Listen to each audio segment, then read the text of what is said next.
হাটহাজারী মাদ্রাসাকে বলা হয় উম্মুল মাদারিস, অর্থাৎ সব মাদ্রাসার মাতা, হাদিস শিক্ষার এক অপ্রতিদ্বন্দ্বী কেন্দ্র।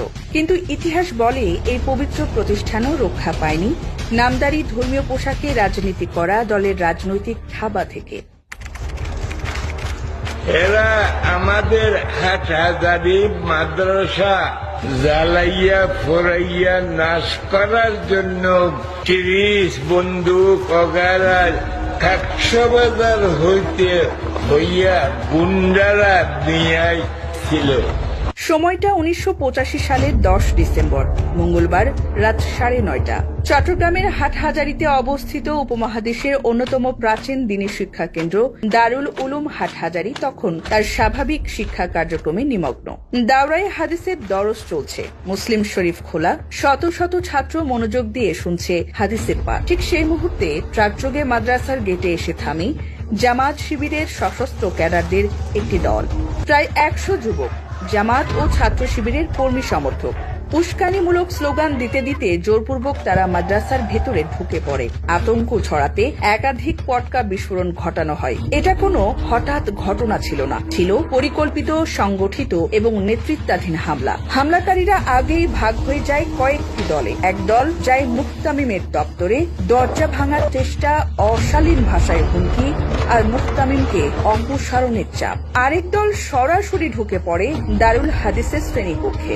দাওরায়ে হাদিসের ছাত্রদের ওপর হামলা, কিতাবপত্র ছুঁড়ে ফেলা আর দরস ভণ্ডুলের চেষ্টা। তৃতীয় দল এগিয়ে যায় মাইক, টেলিফোন আর যোগাযোগ ব্যবস্থা দখলের উদ্দেশ্যে, যাতে বাইরে কোনো খবর না পৌঁছায়। এই ভয়াবহ মুহূর্তে দরসদানকারী বিশিষ্ট মুহাদ্দিস মুফতি আজম আহমদুল হক রহমতুল্লাহ পরিস্থিতির গভীরতা বুঝে আল্লাহর দরবারে সিজদায় লুটিয়ে পড়েন।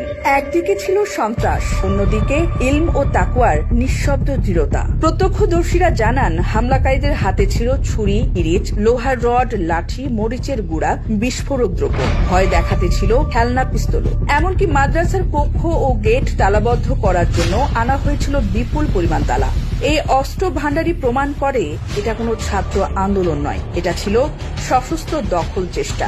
দৈনিক যুগান্তরের সাবেক বিভাগীয় সম্পাদক শাকের হোসেন শিবলি লিখেছেন, হোস্টেলে থাকা সাধারণ ছাত্ররা যাদের হাতে কোনো আগ্নেয়াস্ত্র ছিল না, তারা নিজেদের মাদ্রাসার শিক্ষক আর মুহতামিমকে রক্ষায় এগিয়ে আসে। ইট পাটকেল ছুড়ে তারা হামলাকারীদের প্রতিহত করতে থাকে। এই সময় মুহতামিম খুন হয়েছেন। এই গুজব ছড়িয়ে পড়লে হাজার হাজার এলাকাবাসী মাদ্রাসার গেটে এসে জড়ো হয়। জনগণের এই স্বতঃস্ফূর্ত প্রতিরোধ ভেঙে দেয় জামাত শিবিরের সব নীল নকশা। পরিস্থিতি নিয়ন্ত্রণে পুলিশ ও রিজার্ভ ফোর্স যৌথ অভিযান চালায়। গ্রেপ্তার হয় ৪১ জন জামাত শিবিরের নেতাকর্মী। পরবর্তীতে প্রশাসন ১৪৪ ধারা জারি করতে বাধ্য হয়। ঘটনাস্থল থেকে পুলিশ যে লিখিত নীল নকশা উদ্ধার করে তা প্রমাণ করে দেয় এটি ছিল একটি পরিকল্পিত জামায়াতি অপারেশন।